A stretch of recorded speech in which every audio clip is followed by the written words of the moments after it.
Today's episode is brought to you by M&M's Caramel Chocolate Candies.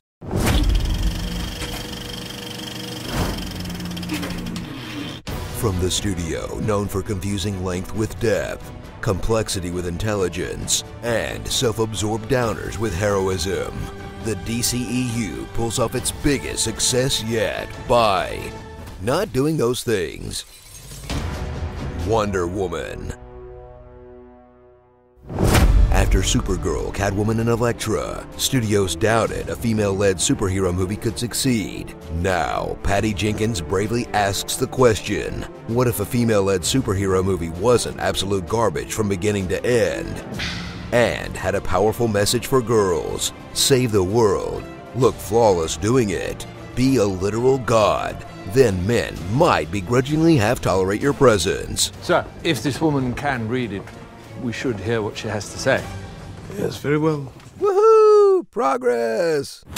Settle in for an origin story about the Greek gods. Inside an origin story for Wonder Woman. Inside an origin story for World War II. The armistice is of paramount importance. And visit Themyscira, Themyscira, Themisia? Visit Xena, Warrior Island, a society of women trained from birth to cover for Gal Gadot's accent. In the event of an invasion. This belonged to the greatest warrior in our history. You need to tell us now. Yes, but Ares is behind that corruption. These Amazons have been preparing their whole lives to fight the god of war, Ares. And you can bet that when war reaches their shores, they'll get wrecked by German teams with bolt-action rifles. Maybe send out a scout once every 500 years, or at least deploy some of your invisible jets. I know you have them. Meet Diana, a girl never actually referred to as Wonder Woman. She's the hero the DCEU doesn't deserve, but sure as hell needs right now. She's optimistic, confident, iron-willed, vulnerable, uncompromising, and just so hot. I can say that, right? I mean, I don't want to come off like James Cameron, because it's definitely not the only thing she's got going for, but damn, she's stronger, faster, and smarter than the men around her. But every superhero has a kryptonite, and hers is not knowing jack about anything. War. What war? It's a watch, tells time. What for? Why are they holding hands? What do these women wear into battle? Does the average man not sleep? What is a secretary? At the front? Wait, front of what? Marriage? You speak 100 languages. You know what marriage means. Experience this groundbreaking superhero movie, but not so groundbreaking that they didn't put one of the bankable Hollywood Chris's in it. Chris Pine surprises and delights in a performance that gives him his first lead in the great Hollywood Chris-off.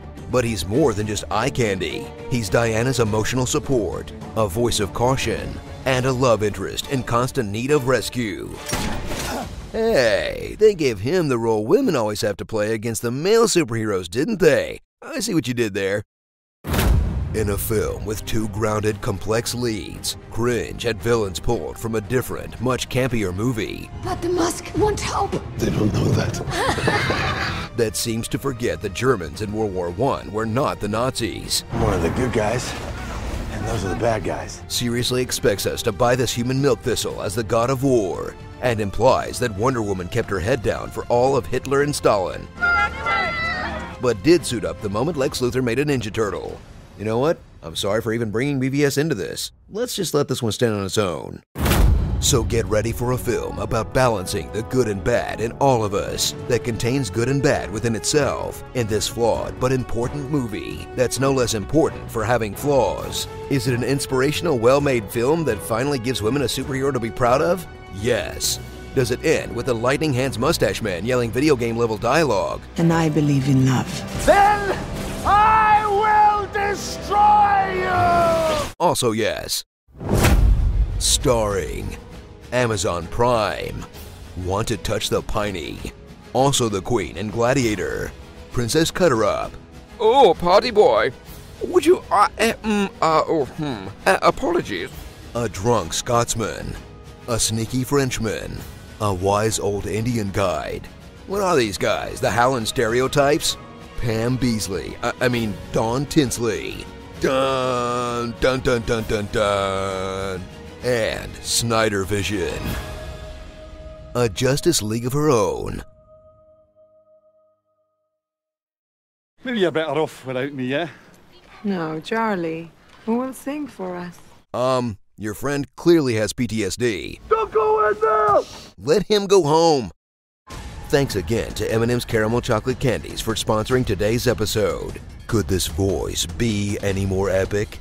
I've written so many comments, but none of them have made it. Hey no, you're an all-star. I'm Pennywise, the dancing clone. B-A-B-Y, baby.